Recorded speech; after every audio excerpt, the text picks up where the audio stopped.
All right, might as well get going. So, welcome to Monday, February 24th. Hope you guys had a good weekend. We are going to talk about a few things today. We're going to do a Unix tip of the day, which is a real easy one. Then we're going to talk about homework 3, which has been posted. And so I'll answer any questions you might have already about that. I already found somebody who is there a person in here? I forget the person who it was who found the mistakes already. Thank you if you aren't here. There were some mistakes in the code, so I've fixed those. So if you've already downloaded it, go download it again, and then you won't find those mistakes. And if you've already changed it, there's something on Piazza that says how to change it. It's pretty simple fix, a couple things. Anyway, we're going to do that. Then we will go back and start talking about how to balance binary trees. And in particular, we're going to talk about this kind of tree called an AVL tree. And we're going to talk about how you would balance an AVL tree, and then talk about kind of balancing ideas in general, and then why that's a good thing.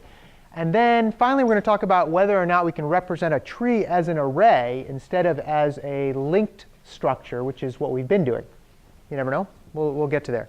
OK? Before I get going, any questions so far? All right. Let's look at the little Unix tip of the day. By the way, I'm using this new Microsoft Surface thing that I got, which I'm kind of a Mac guy, but this thing is kind of cool. It's got this little stylus and all this, and it allows you to do cool stuff like actually write on the PowerPoint presentations, right?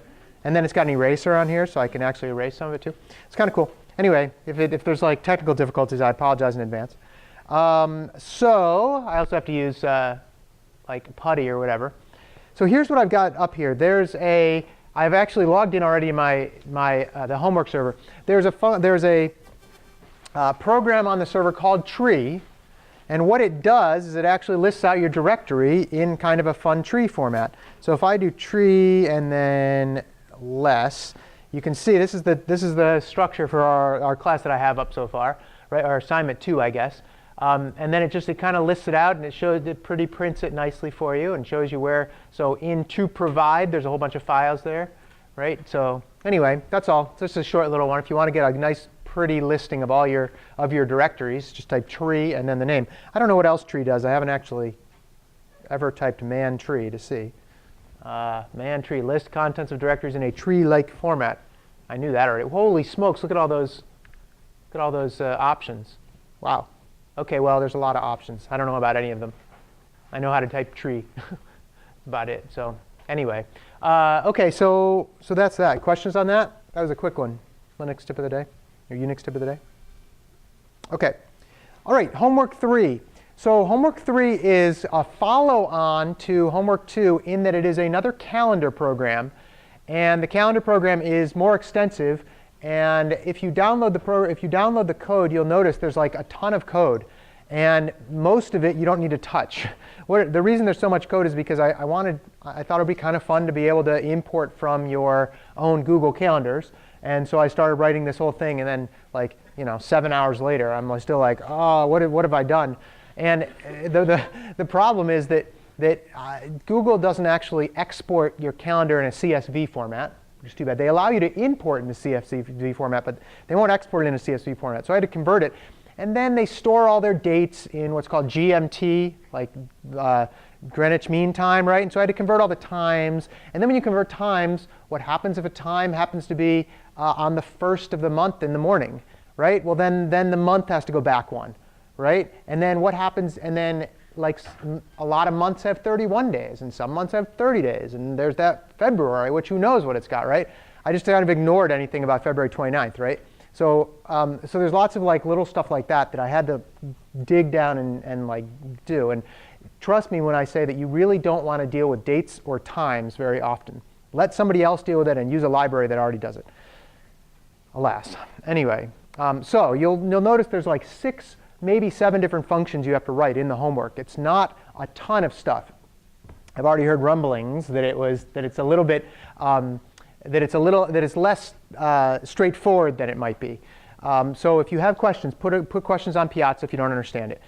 The big thing is that, let's see, you're going to be able to import dates, import from your calendar. You will The other big one that I've got in there is able to find a free block of time. So you get an event, and you have to look through whatever day you're in and find out if there's a free block. And if there is a free block, where like that's after the event start time and that you can fit in, you have to put an event there. So it's a little tricky. I mean, there's some definitely tricky parts to it. But overall, it's not, hopefully it won't be too bad. Due March 5th, next Wednesday. As always, if you have concerns about finishing on time or what have you, then email me. Please don't wait till next week to start it. I'll give you that piece of advice again. And look, there's lots of tests that you can do. You can either write your own. I've written a few tests for you. I've kind of modeled them a little better this time, I hope. And you can write lots of tests. And that's that. Let's see. Was there anything else on that? Nope. Any questions on the homework 3 so far? Yeah. If two events overlap, are they allowed to overlap? If 2 events overlap, the way we are doing it now, if 2 events overlap, you need to figure out the next free block for that new event. So if you had lunch and it said from 12 to noon, and then you wanted to schedule something from 12:30 to 1, or 12 to 1, and you wanted to schedule something from 12:30 to 2 p.m., you would have to go to 1 p.m. and see if you can fit in the next block. So there is a little bit of logic that's involved there. Okay? Figuring out whether an event is overlapping another event is actually pretty easy, but does take a little bit of thinking.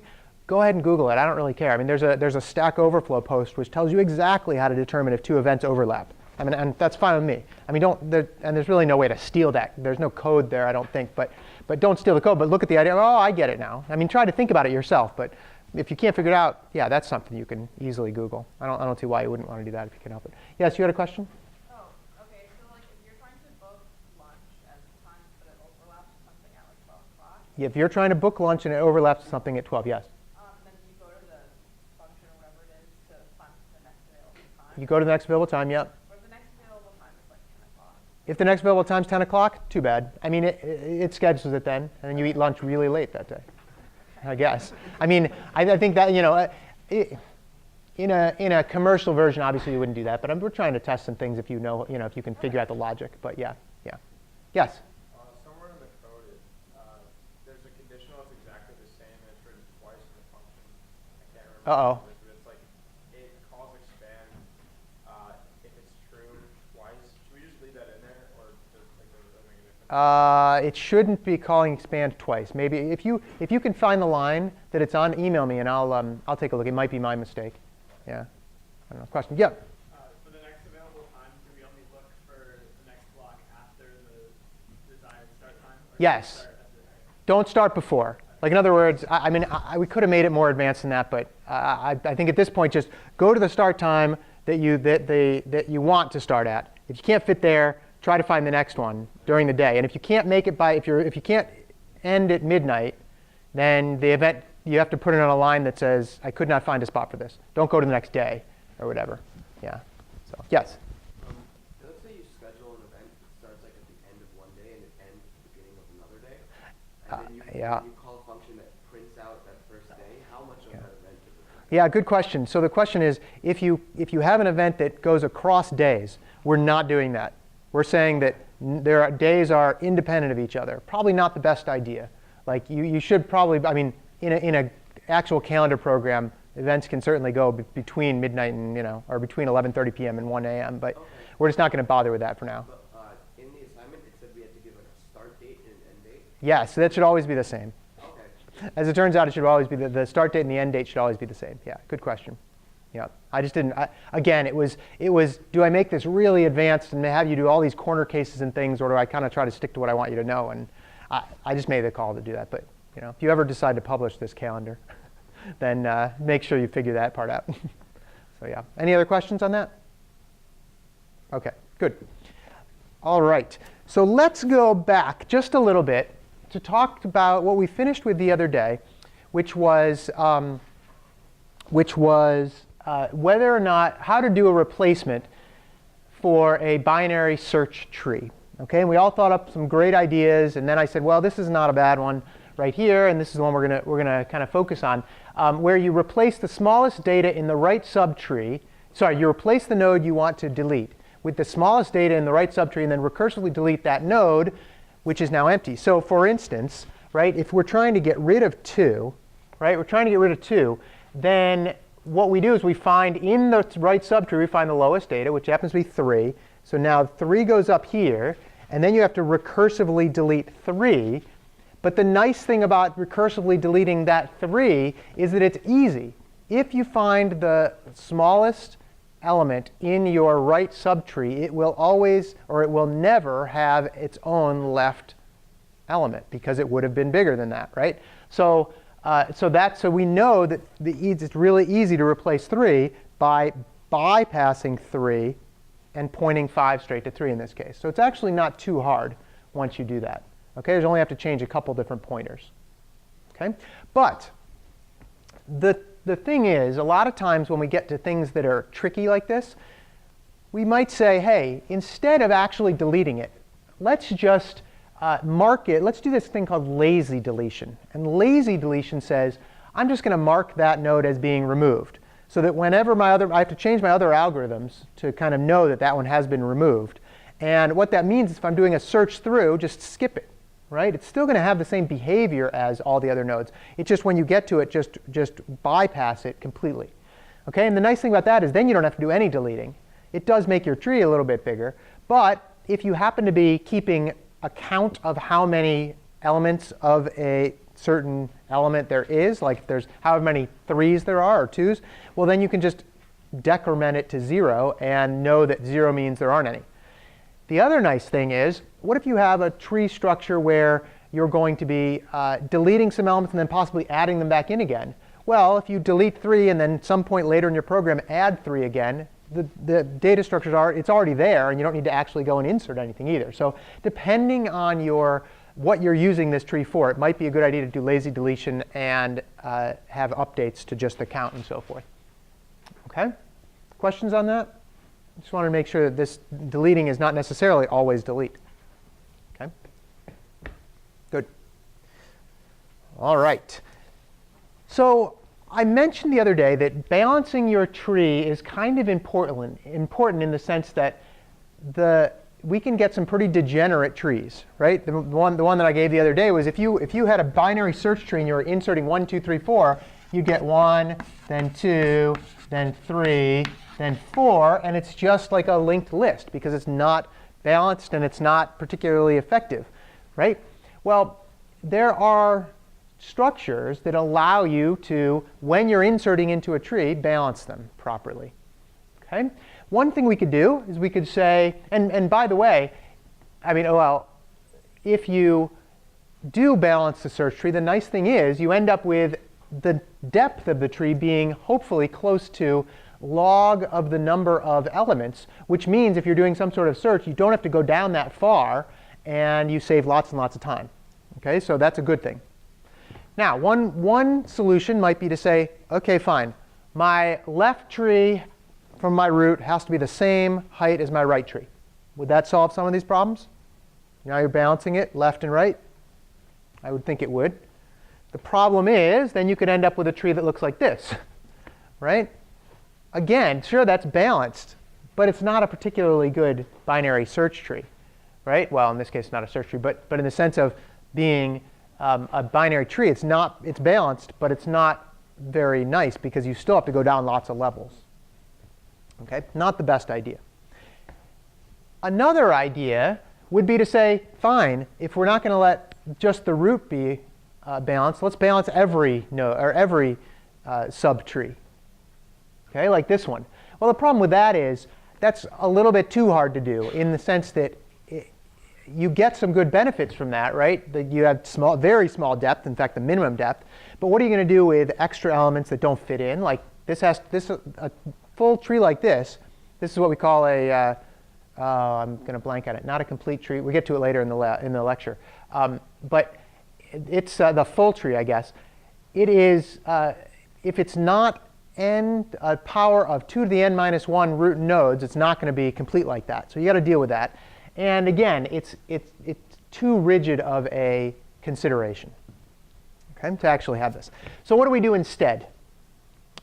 What we do instead is we pick another type of tree that lots of people have thought about over the years, various types of tree balancing schemes. Okay, and this is one that we're going to talk about today. There's this tree balancing algorithm called, well, a tree structure called an AVL tree. Okay, it's either 2 or 3 guys. I think it was 2 guys that designed it. And what it is it's a compromise. Okay, it says, well, we're not going to enforce perfect balancing. It's just not worth doing that, right? But here's our balancing condition. For every node, the height of the left and right subtree of that node can only differ by 1. Okay, so that's the actual condition. And don't tell me you did this in Comp 11, did you? No. How about Comp 50? AVL trees? You balance trees? OK. Well, this is the one we're going to talk about. So in this, again, for each node, count the number of levels in the left and right subtree. And if they differ by more than 1, we have to do something about it. So take a look. The tree on the left here, OK, is an AVL tree. Why? OK, starting at 5. For node 5, the height of from node 5 to the bottom is 1, 2 on the right tree. On the left tree, it is 1, 2, 3. They do not differ by more than 1, so that is a good AVL tree. Okay? The one on the right, however, is not an AVL tree. Anybody want to know? Tell me why. Which node has a problem? And there's only one of them, actually. Yeah?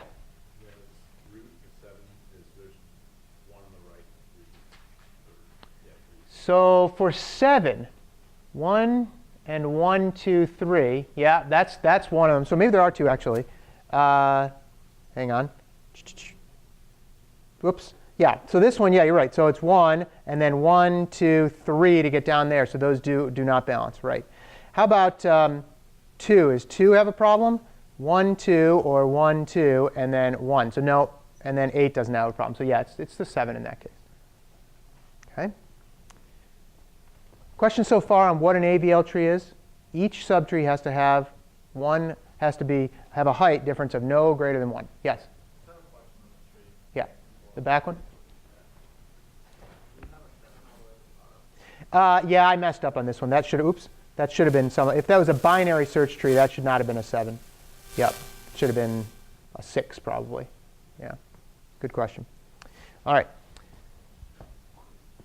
So what do we have to do to keep this height, to keep the requirements there? Well, first of all, we have to keep the actual height information as part of our data structure. For each node, it needs to know what its height is, right? All the way to the bottom.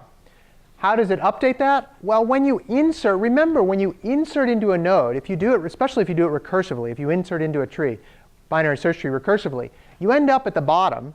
And then as you recurse back, you can figure out, if you write the logic correctly, how high your node is. Okay, so it's just a recursive issue. This is one of the this kind of situation is great for recursion because it solves a lot of these little issues for you.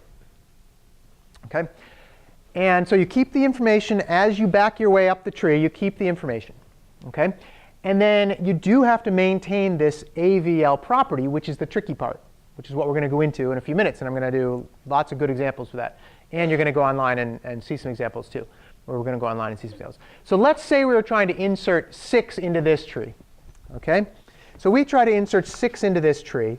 And let's see. It's going to be greater than 5, less than 8, less than 7, and boom. Like that. Right? OK. So this now upsets the node at 8. Right? Doesn't upset any of the other nodes. It certainly doesn't upset anything on the left because we don't change any of the heights on the left. So we don't need to worry about anything on the left of 5 anyway. Okay? So the left of the root we don't have to worry about. But on the right, we definitely have to worry about this because 8 on the left tree is 2, has a height of 2. And on the right tree has a height of 0. Okay? So there's our problem. And we need to actually figure out how to balance this. Okay? So let's see what happens. What we can do is we modify the tree using something called a rotation.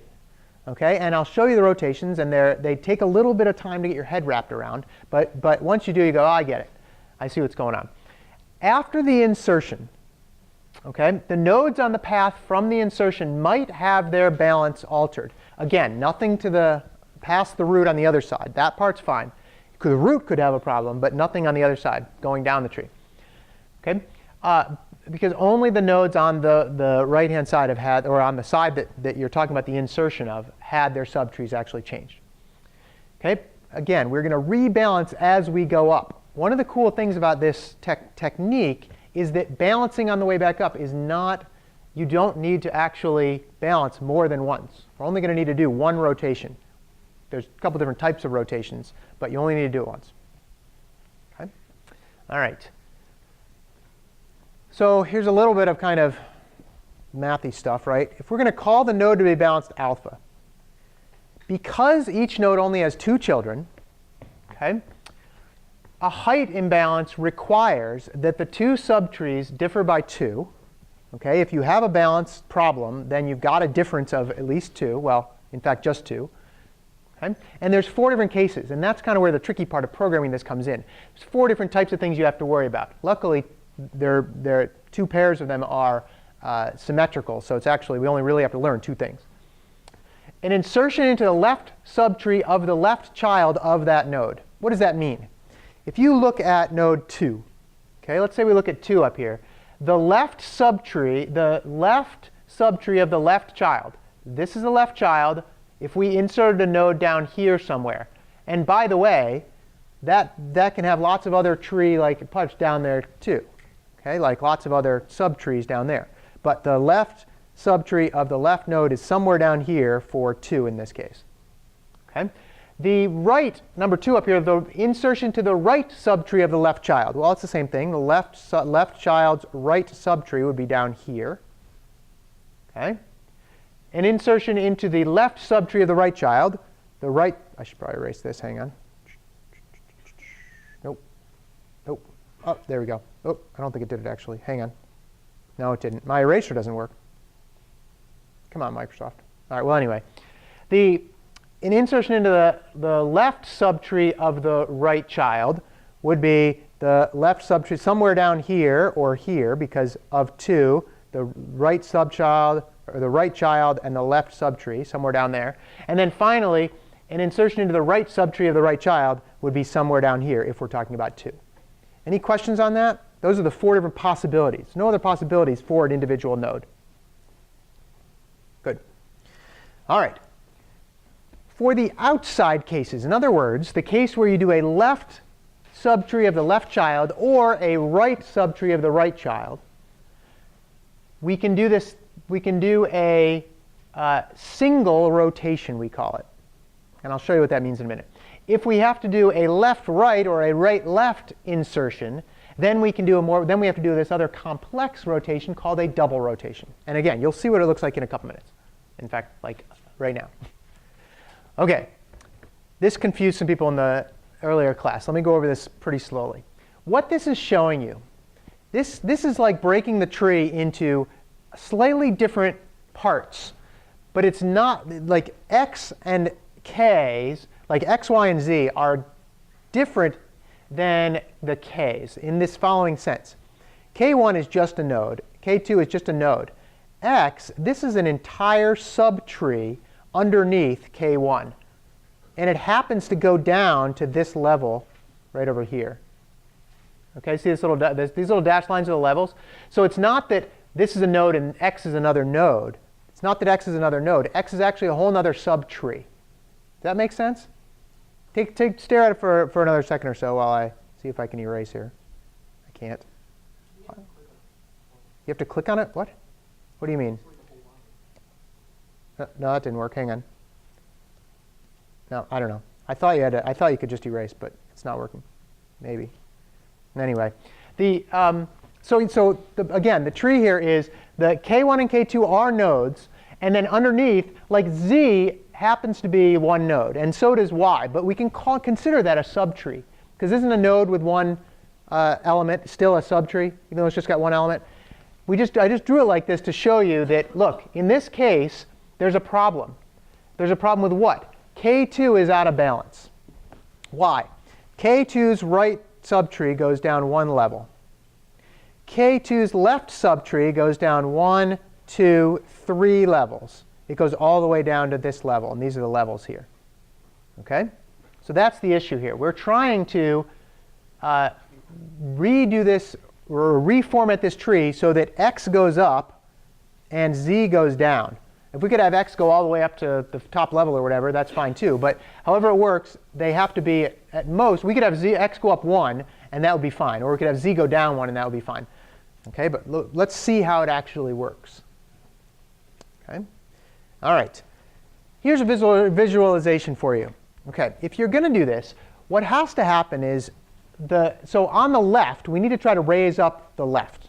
Okay? If you were to grab K1, which is the next node down from the problem one, and pick it up and like shake it and let gravity do its thing, okay? What would happen is K1 would now be the top node. Okay? K1 would now be the root, rather. And we have to figure out where the other pieces go. Okay? So if K1 was now the root, what do we know about K2 in a binary search tree versus K1? It's greater, right? So K2 is going to have to come somewhere down here. What do we know about Y? It's greater than K1, but less than K2. So Y is going to have to kind of come underneath here on the left side, actually. Nope. I'm going to keep trying this until it works. And then, so this one's got to come here. X is fine. It's under K1. And then Z is fine. It's greater than K2, so it's fine. So when you do this shaking, watch what comes out. Okay? You shake, and you end up getting K1 on the root, as the root. X is fine. K2 now goes down a level and gets its children as Y and Z. And now it's actually perfectly level, and there's no discrepancy, and it does meet the AVL tree conditions. Good? OK. We're going to see these enough that you'll, if you're still a little like, I don't quite get it, you'll see what it means. Let's see what would happen in our case over here, which we looked at earlier. If we're going to insert 6, it breaks 8s. And what you do is you start at 6, and you insert it there. Well, it can't have a problem because it's the first one. But you go back up to 7. Well, does 7 have a problem, AVL tree-wise? No, because it's got 1 on its left and 0 on its right, and that's fine. It's within 1. But you go to 8, 2 on the left, 0 on the right. There's your problem. So what you do is you grab 7, and you move it up a little, and you shake it. Now, you don't go all the way to the root in this case. You just go above the one that is the problem. 8's the problem. So you grab 7, you shake it, and you go, OK, well, look, 6 has to be on 7's left, and 8 has to be on 7's right. And so it fits right in like that. And you end up getting the tree over here when you do it. OK? Questions on that? Yes, Allison? And so this rotation process is like combined with your insertion function? Absolutely. It's combined with your insertion function. You would insert Yep. it into the tree and then immediately Yep. do the rotation. We'll get to the actual algorithm in a few minutes, but yes, that's exactly what you do. You insert it properly into a binary, as if it was just a regular binary search tree, and then on your way back up, because you're already recursively down there, on your way back up, you say, do I need to rebalance at each node? Or do I need to rebalance it? And then if you do, you have to know whether it fits into category 1, 2, 3, or 4, and then you deal with it in that sense. And the height of the nodes are stored within the, or I'm sorry, the height of the subtrees are stored within the node? The height of the subtrees are stored within, the height of your own height is stored in, if you're a node, all you know is your own height. And then you'll get past your children's heights, and you have to keep those. But that's all you need to know. You only need to know kind of your local area, right? Your height being like 7, like in the circle tree, 7 would be 2, 5 would be 1. No, the height from the bottom. So 7's height is 1, and 8's height is 1. Okay? And 5's height is on the right, it's 1, 2, and on the left it's 1, 2, 3. But the height is actually the maximum. So in this 5's height is 1, 2, 3. Okay? So you've only got one height, so 7's height is 1, because the closest to the bottom is 1 level away. Okay? All right. Other questions? Yes? Can you go to the previous slide for a quick Yep. That all you need? OK. All right. OK, so that's how we do the actual insertion and a single rotation. So what I want to do is show, well, it actually, I'll also show you that it works perfectly well if you do it if you have a right insertion, and you have if you have a right sure subtree of the right child insertion for a particular node, you can end up fixing it doing the exact opposite kind of rotation. Okay, going back the other way. And it's the same idea. You grab the node. In this case, we would grab K2 and we'd shake it, and it would become the root, and K1 would be on the left, and et cetera. Okay? All right. So, Brett, did you make it to class here today? No, Brett's actually in the earlier class, but he's going to watch the video, I guess. So Brett put a little post on Piazza, and he said that he pointed us to this cool visualization website. And I had totally forgotten about it. I knew about this before the semester started, then completely forgot about it.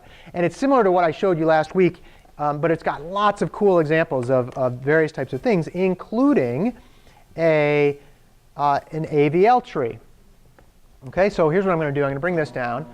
And what we're actually going to do is we're going to insert a bunch of elements into this AVL binary search tree.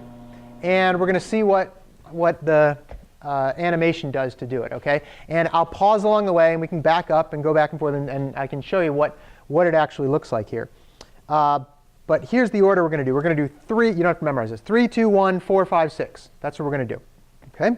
So the first thing we're going to do is insert a 3, and the font gets a little small here. But what it's showing is the following. It's showing that, let's see if I can do this. Yeah, there we go. It's showing that this is the 3 number that we inserted, right? That's the amount or the of the node. And then this number up here is actually how high it is. Now, they do it a little bit differently on this one. In this case, if you're they're kind of 1 off, right? So no zeros are if you're by yourself, you're 1 height from the bottom. It's just 1 off from what we talked about, but it's no big deal. Okay? All right. Let's insert. So I said we're going to insert 3. Then we're going to insert 2. And inserting 2, that's what happens, right? It goes down here, and it just puts it right next to 3, because exactly the way you might expect it. All right? It's a left child of 3. All right. Now we put 1 in here. Okay? If we insert 1, well, what's going to happen? Nothing's going to happen, because this is not letting me do it. But let's try it again. Oh, no. Hang on. I might have to restart it, refresh. Uh-oh. Well, let's try it again. Wow, 2 days in a row you guys get the technical difficulties. All right, hold on. 3. Oh, no. What's wrong with my keyboard? Maybe it's the keyboard. Hang on. 3. It is the keyboard. Stupid thing. OK, hold on. No. 3. There we go. OK. So 3, and then we insert 2, and it does the same thing. And maybe I can speed it up. Whoop, yep. OK. And then now we're going to insert 1. And 1 is going to come down, and it's going to go. It's going to be It's going to be less than 3, less than 2, and there. And 2 has a height of 2, and 3 has a height of 3. But look at what happens here. I'll go back for a second, show you. What happens is you get this issue where, I'm going to pause it when we get there. OK, it's going to go back up. It's going to modify 2's height and then 3's height. And now you'll notice that 3's left children has a height of 2. Left tree has a height of 2. And its right tree, it has a height of 0. Okay? So in this case, now you've got an issue where it's not a balanced tree, so we have to apply that, the rotation. We grab 2, we pull it up, and it's actually really easy. 3 goes on the right, and 1 goes on the left. Okay? And that should do it right there. There we go. Okay? Remember, it's all happening recursively. All right, so that was 3, 2, 1. Now we're going to insert 4.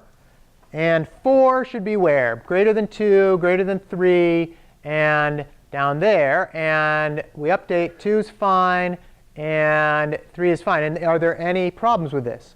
No. The right subtree of 3 is 2 and 1, and the right subtree of 2 is 1 and 0, and we're good. No issues. Okay. Let's try 5.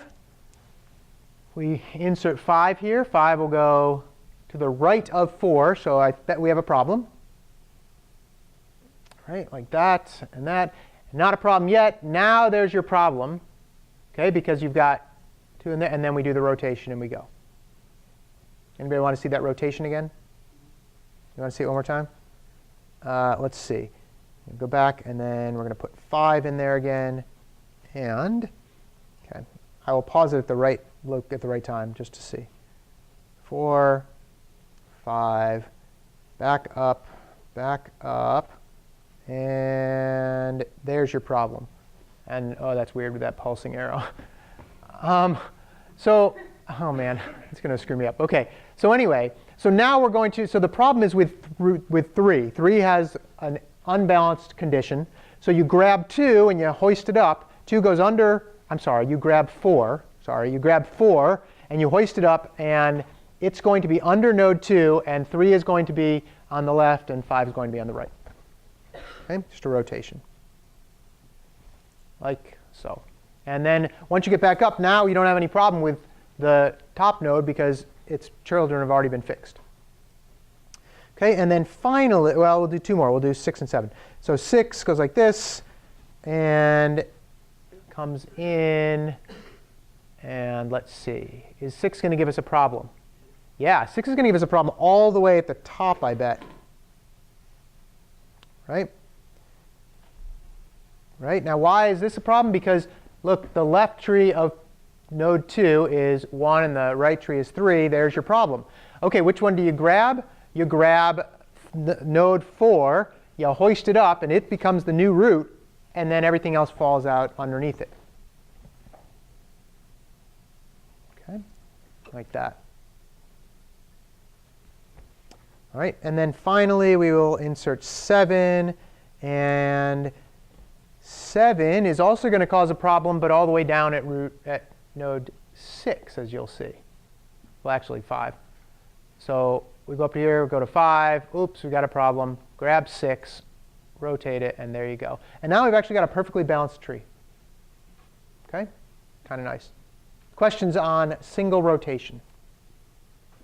No? All right. Pretty straightforward, more or less. First time seeing it. So single rotation doesn't always work for, well, it doesn't work in particular for a right, left, left, right insertion. OK, let's see what happens. If we tried to do this with our tree here, so take a look at K2 in the left. K2 says it has an imbalance. It's got 1, 2, 3 all the way down to the bottom of Y on the left. On the right, it's got 1. And so we try to do that. We grab K1 and we shake it. Well, because Y is now greater than K1 and less than K2, it ends up in the wrong place, and we don't ever move it up a level. Problem. OK? All right. So what do? Well, we actually do this thing called a double rotation. You can kind of think of it as 2 single rotations, but I just like to think of it as, oh, I'm doing a double rotation. What you do is you take the node that's the problem, like Y in this case. You take the subtree that's the problem, and you break it into kind of component parts, like so. Whoops, like so. OK? And so now we actually added another kind of little node, and we've got K2 there, and that's the one that we can actually now adjust. OK? Now we have kind of 4 subtrees, and instead of grabbing K1, which was the original problem, we can now grab, or rather K3, which is the original problem, we can now grab, sorry, instead of grabbing K1, which was the original one we would have grabbed, we now grab K2, do the same thing, and now we just have a little more figuring out as to where it's actually going to go. So watch this. K2 now becomes the root. It goes all the way to the top. K1 has to be less than it. K3 has to be greater than it. So there's your 2 right and left nodes. And then underneath that is where you fill in the other parts, in particular B and C. B, because it's to the left of K2, goes with K1, and C goes with K3. Okay? I will show you the same sort of animation in a second for this. Okay? And you'll kind of see where we go. Okay? All right. Of course, double rotation will do the exact same thing for the case that is a mirror image going to the right left. Left subtree of the right child. Okay? All right, let's do this now. We're going to go back to our same one that we just did. Okay? And what I'm going to do is I'm going to start inserting. I'm going to insert 16 down to, what, 10, and then I'm going to insert 8 and 9. You'll see. So I'm going to insert 16. See what happens. Okay? Should I speed this up a little? Maybe a little. Oh, that was a lot. Okay. Maybe, there we go. All right. So 16 actually didn't cause anything to happen. Nobody was out of sorts. And then 15 goes in. And 15 comes down, and we'll go to the what? The left of 16, and causes a problem at, the first problem causes a problem at 7. But is that a double rotation? No. It's just a single rotation. Why? Because it just had one, it was a right of the, sorry, it was a right of 7. Okay? All right, so let's put in 14. See what happens when we do 14. 14 comes in, it's going to go what? To the left of 16. I'm sorry, to the right of 7. There we go. All right, let's find out where the actual problem is. That's it right there. Oops, I missed it. Let me go back. I'll just show it to you again. Here's what it looks like. Okay, comes in and oh no, play. There we go. All right. So it comes in and it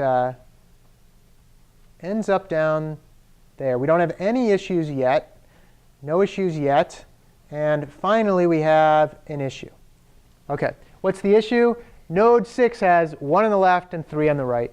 So we have to do this double rotation. Why? Because 6 was an insertion to the left, or the right subtree, but the right child left subtree. And that's where you've got this issue with the rotation. Okay? All right, so we keep going there, and it will grab 7 and do the double rotation. Okay? All right, that was, 14. Now we're going to do 13. And you can kind of see what's going on. Same sort of thing. And let's see, this one will not have a problem there. It's tough to see here. No problem yet. No problem. And there's a problem all the way at the top. Whoop. You guys want to see that one again? Yeah, that one's the one that is tricky. OK, what did we just put in? It was 13? Yeah. It was 13. There we go. OK, so let's put 13 in again. OK, 13 goes in. It comes down. It goes to the right. It goes to the right again. It goes to the left. And it goes to the left. And as we walk back up, no problem, no problem, no problem, and problem. Right? And I will actually show you a little bit this way. It may be a single rotation. Let's look. So it was the right subtree of the right child. So yeah, single rotation. Okay. And how do we do that single rotation? 5 had the problem, so we grab 7, yank it up, and that should be what happens. Okay. And there you go. Yeah? Is the double rotation a single rotation twice? Yeah, you can kind of think of it as a single rotation twice. I don't like to think of it that way, although when you code it, you probably would. Yeah. By the way, I don't think I'm going to make you code this. I don't think I'm going to make you code this. But there is some code online that you can see that somebody else wrote. I didn't actually write it, but it's pretty good implementation, a recursive solution. Yeah. OK, I will not. I see people like going, this is too much. I will not keep going with all these little insertions. But if you want, they're online, and you can see them. Questions on single or double rotations? OK. All right. So that's AVL trees. How do you actually code them? Sorry, the font's kind of small here.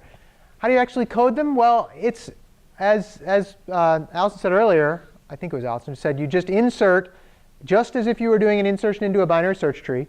When you get down, then when you're recursing back up, you are keeping the levels that you're keeping your own level, and you're getting a report of your children's levels. When you find a node that has a problem, you do either a single or double rotation based on where it was inserted in the tree. Now you have to keep all the details of these. That's the tricky part, right? Keeping all the details is kind of the tricky part. But again, it is a recursive solution, and you can always get it done with one rotation. Okay? If you don't want to do a recursive solution, that's fine too. It is actually faster because you don't have to do all this, but it's much trickier because you have to keep all the details that the compiler and the operating system already keep for you. So you might as well do the rotations recursively. Here's the other reason why you might want to do them recursively. If you are keeping a relatively balanced tree, again, the maximum level, well, the average level is going to be what? Log of the number of nodes that you have, which means that your entire recursion is going to be log of the number, which is a very small number. Like the number of recursive calls at any given time is not going to be that many. So you're not going to run out of stack space, and you're not going to have to worry about like recursing too deep. Okay, so it's kind of nice in that sense. All right. Again, there's code online that you can see that you can go and take a look at. It's just a simple main.cpp file that shows how to do this. Other questions on AVL trees? No? OK. All right. The dirty little secret about AVL trees is that in real life, they're actually not used that much. The reason is kind of that, yes, it's not a bad method for keeping a balanced tree. There are other kinds of trees which do similar types of balancing, which actually tend to be better in the long run. But I don't want to go into the details about all that, kind of esoteric type of rotating if we don't need to. This shows you, this is actually a very good kind of picture of what rotation actually entails in general. Okay, so that's kind of the AVL tree, like dirty secret. It's not used that much. Okay, so finally, here's what I want to do. I want to talk about, so far we have been talking about trees as linked data structures, right? So we've been talking about trees that have each node has a right pointer and a left pointer, and those are the children, and it's all linked data structures. And what did we say was one of the issues with linked data structures? Like what's a couple problems with linked data structures? Any ideas?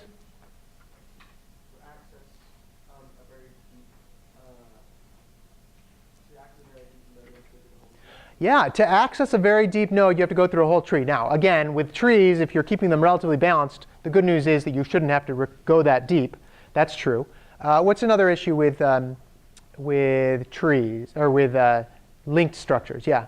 Usually memory is not stored contiguously. There you go. That's exactly right. So memory is not contiguous in a linked structure, right? So if this was your memory picture here, and you wanted to have linked data, you might grab a link here, right? And that one might point somewhere else. So you might have like, this is node 1, and it points over to this piece of memory, which points over to this piece of memory, which points over to this piece of memory.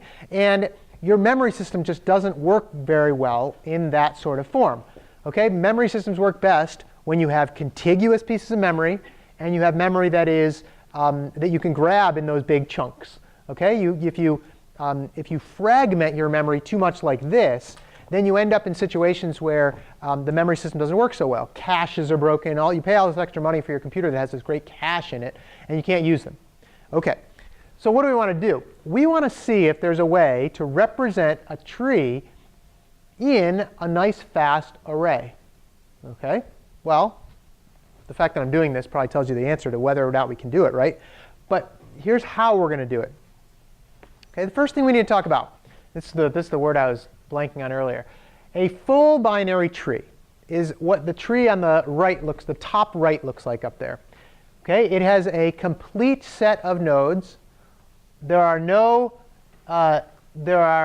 non-leaf nodes that do not have left or right pointers. It's completely filled in.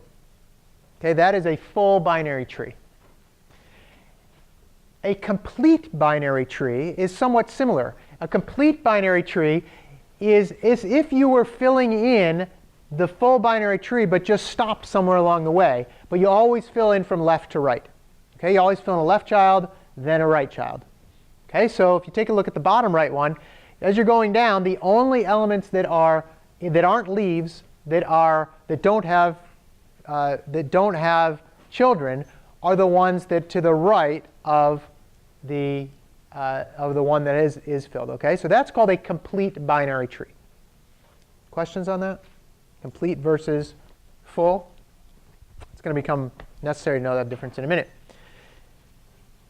If we want to represent the tree in the top left in this nice contiguous array of memory, we have to be a little bit clever, right? We have to stick values from that tree into the array in an order that actually gives us some information that makes sense.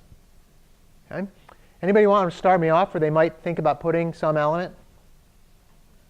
Yeah. Maybe put the root in the middle. Sure, we could do that. If you want to put the root in the middle, because that's where it is in the thing, right? OK. And then, oops, oh no, my eraser's probably not going to work again. Hang on, maybe it's the, hang on. Do I want to keep, no, I don't want to keep that. I want to start over, hold on. There we go. OK, so let's say we put, oops, did I just give away the answer? Hold on. It's all right. Pointer options, felt tip pen. Oh, not ballpoint, felt tip pen. There we go. OK. All right. So if we take A and we put it in the middle here, OK, what's going to go to the left of A? B, sure. Why not? What's going to go to the right of A? C. OK, what's going to go to the left of B? D, maybe? OK, question. Where is E going to go? We're going to delete it. Good answer, right. Well, yeah, so I mean, you can get only so far with this method, right? I mean, what would go to the right of C? Maybe G? But then we leave out F and we leave out E. And not a bad idea, OK? As it turns out, not, there we go. I can go side to side, maybe? I don't know. Anyway, almost. OK, so that's one method. What's another method that we might think of? That's not a bad one, but we do run into problems in the middle. Yeah? Well, if they're like numbers or if they're in alphabetical order, you put them into the array. In the just the numbers in their like position or something, then it's not a tree anymore, really. I mean, if you're saying like if A happened to be 5 and C was 20, you'd put A at 5 and C at 20. You could do that. No. Well, I was just saying like if it's like 1, 2. Oh, OK. So if this was node 0 and this was 1, what's 2 going to be? No, I meant even simpler than that. OK. Like we were doing like just put an A, B, C, D, E, F, G. Oh, OK. Well, let's. It's not a tree, I guess. Well, but it depends. It depends. We can still think of it as a tree, but do this. So I like your idea. How about this? How about the first thing we do is put the root at 0. So if you have if you have an array and you know it's got a tree in it, where's the root? 0. OK? The middle is a good idea, but let's just make it 0 so we know there's the beginning of my tree. OK? All right. Then let's take the next whole. Well, we can do a couple things. Everybody kind of think B might go here, right? If B goes there, what's going to go here? It could be D. It could be H. It's probably not H. It could be, right? I mean, it could be. You never know. I mean, yeah, you might have. So yeah, you might have some method. All right. Yeah, if we were doing prefix notation, you could do something, right? Or postfix, right? But let's do it this way. I'll let the cat out of the bag here. Let's do it level by level. OK? So B and C go there. And then D, E, F, and G, level by level, go like that. And then finally, H and I go like that. OK? If we do it this way, here's what comes out of this. Okay? If we do it this way, again, font's a little small, sorry. If we do it this way, it actually turns out to be really convenient. Because if you are at a node and you want to find the parent of that node, if you do I minus 1, the node index minus 1 divided by 2, and just use integer math, that's where the parent is. So let's take a look at D.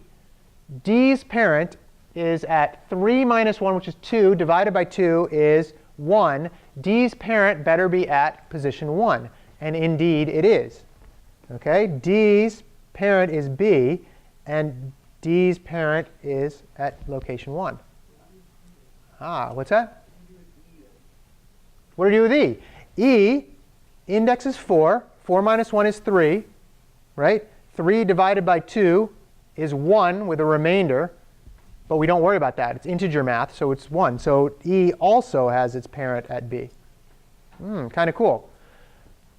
If you want to find the children of a node, the left child of a node is always at position 2 times the index of your node plus 1. There's what? And the right child is always at 2 times the index of the node plus 2. So let's look at let's look at D's children, because D has children of H and I. Okay? So D's children. D times 2 is 6 plus 1 is 7. That should give us its left child. Indeed, it does. D's left child is H. If we want the right child, we do D's index, which is 3, times 2 plus 2, which gives us 6 plus 2 is 8. And 8 happens to be the other child of D. This is pretty clever, isn't it? So now you can represent this tree using a nice contiguous array. And you can actually, what you don't need are any links. No more links necessary, which is really cool about this, right? No links necessary. The link is embedded in the arithmetic we're using. Your position gives you where your links are by doing a little bit of arithmetic. That is a kind of a cool concept, right? We don't need to keep pointers. And all we need to keep track of is where the array, and we know that node 0 is the root, and how much of the array is used. The reason we need to know how much of the array is used is because what if we were trying to find the child of F? What position is the child of F supposed to be? The left child of F.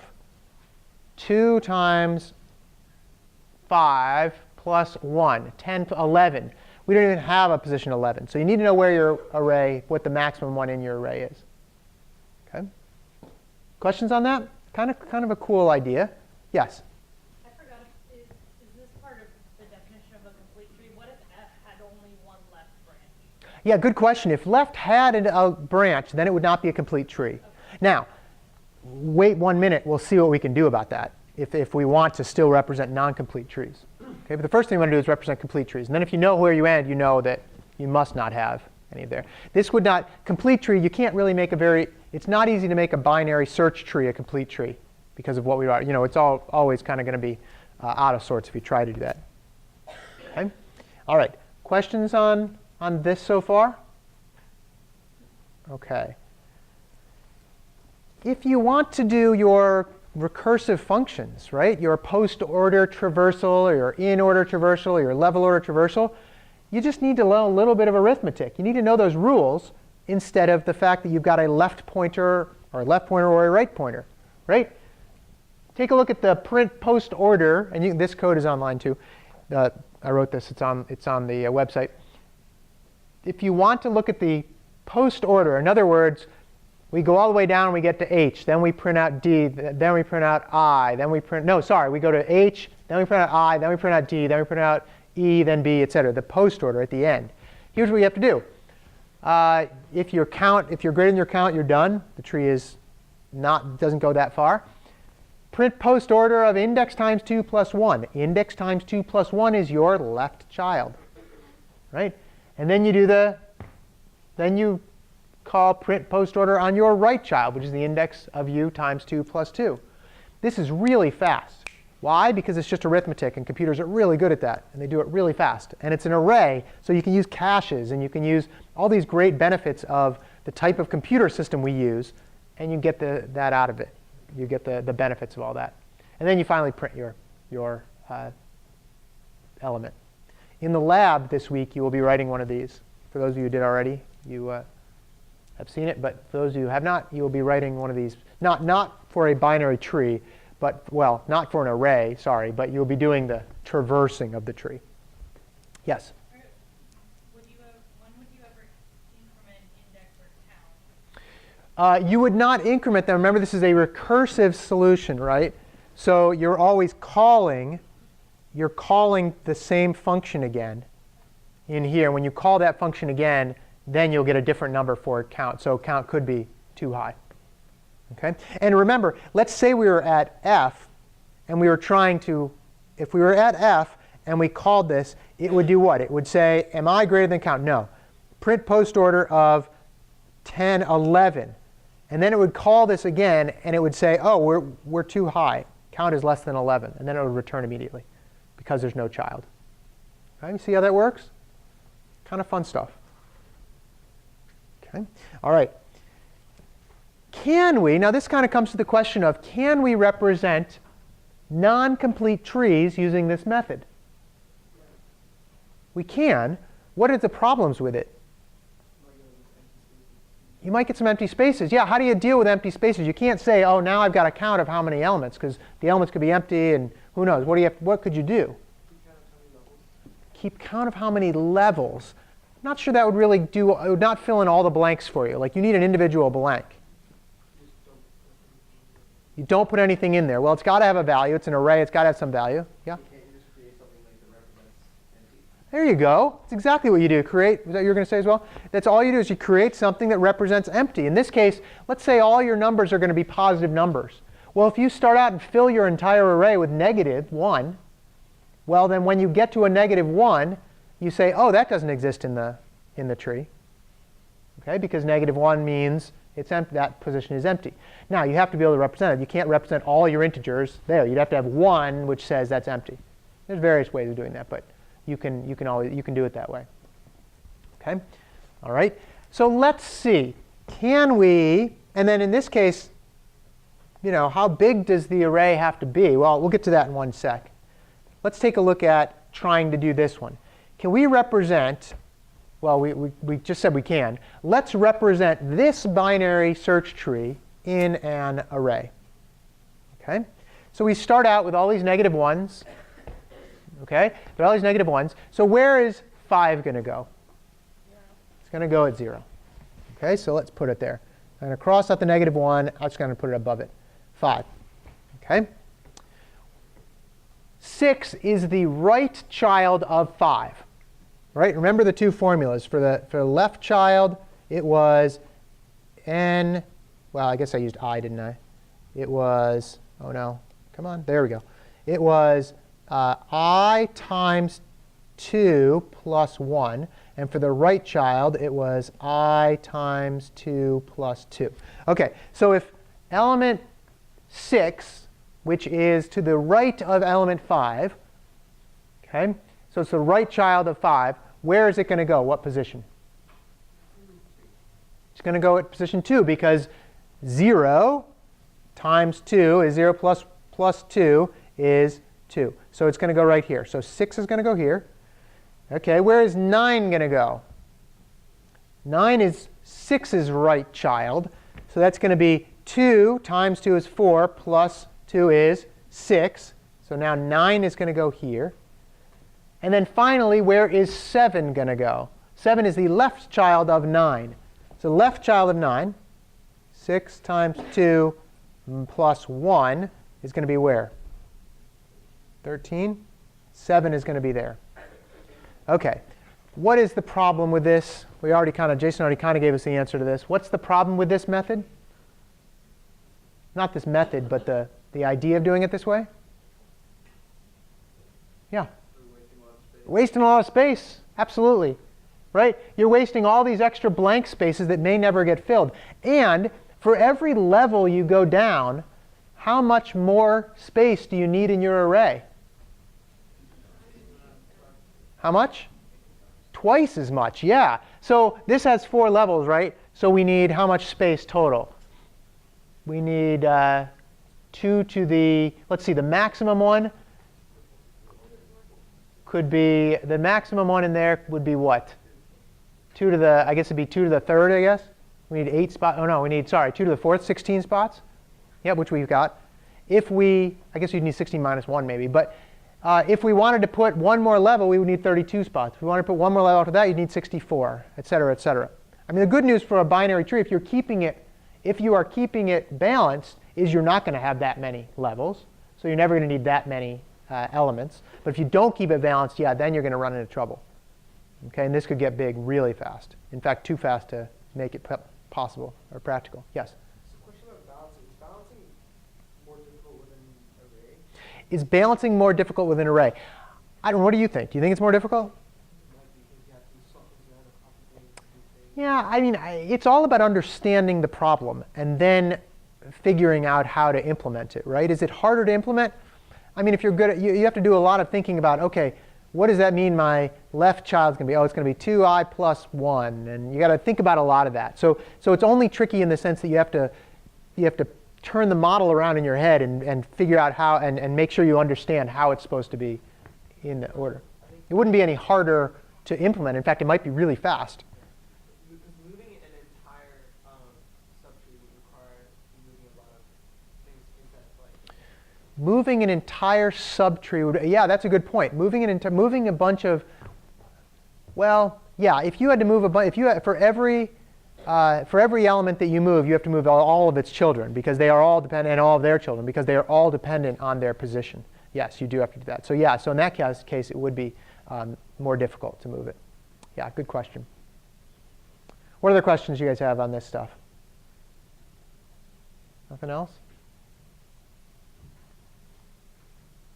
Plugging in trees into arrays. Yeah? So it might still be better to use a linked list. Well, it depends. I mean, well, the question is it better to use a linked list? Depends on what you're doing. I mean, if you're for a binary search tree, yeah, this one's not so great. For a balanced binary search tree, much better in the sense of being able to access the elements. Doing the search is actually good.